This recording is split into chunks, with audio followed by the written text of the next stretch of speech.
Something Cayman. That's the message the Miles Ahead Ministry sent to residents recently. They teamed up with the Cayman Islands Ministers Association and dozens of volunteers to launch an island-wide community service campaign. So far, they've saved the Cayman Islands government more than $1 million. We didn't choose Cayman, Cayman chose us. We met some people who knew some people, and we got an invitation from the Ministers Association, and we accepted the invitation, and we were very glad we did. We hope that the reputation of what happened here and the goodwill of what happened here would spread around the world, and the people here would call their friends in other countries so we can come and bless them. Miles Ahead volunteers blessed Cumber Primary School. During their time in Cayman, a construction crew completed the first phase of a much-needed expansion project. We heard that they wanted to expand the classrooms, but it was impossible. But then when we looked at the building and decided to expand the classrooms in a different direction, it became very feasible. So it's going to add 3,500 square feet of classroom space. The existing classrooms will become about 30% bigger. So that's going to really help the kids' learning environment be improved. It's going to help the teachers. And the great thing about that improvement, it's going to help kids for as long as that school stands there. Long after we're all dead and gone, kids are going to be benefiting from that. It's going to save the government about $1 million, and so we're very excited about that. Basically, this project here is encompassed with just volunteers from San Diego that some of them are trade, some of them aren't. When you come on these events, the Lord looks for availability, not ability. They just step forward, and by faith, the Lord meets them here, and it's just an awesome time. Government and the country ought to be very grateful, because if government had to completely rebuild these classrooms, it would have costed somewhere in the region of $1 million. And for them to have provided the labor, the majority of the labor for this project has saved government several multiples of thousands of dollars. What this is the type of model of partnership that the government and all societies benefit from, where private sector, and in this instance, churches, partner with government to ensure we can bring valuable services to the public. And certainly, government can't do it all.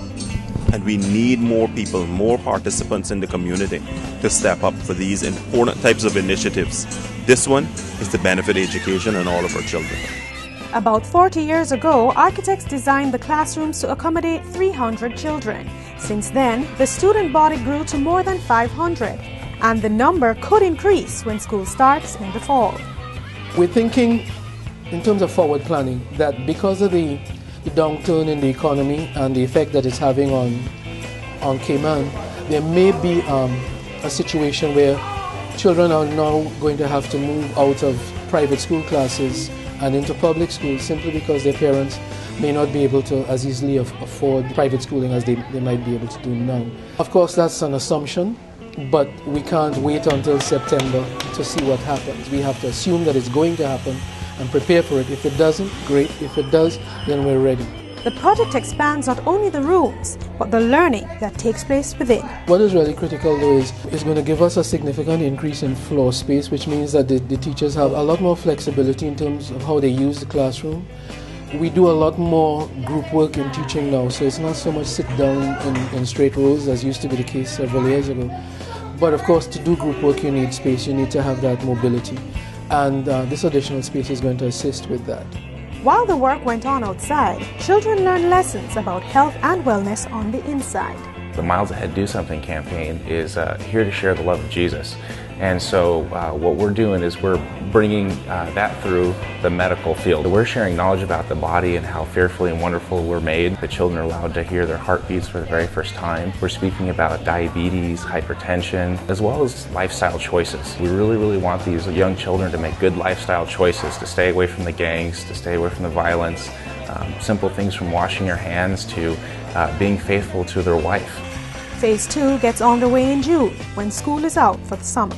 In addition to the school expansion project in West Bay, volunteers made up of residents and visitors alike positively impacted the island in other districts. They landscaped hospital grounds and planted a healing garden. Local artists unveiled a granite statue representing the Do Something Cayman logo, which will serve as a memorial to the work God did in the community. At the prisons, they held church and counseling services for inmates. They also spent time with at-risk teens.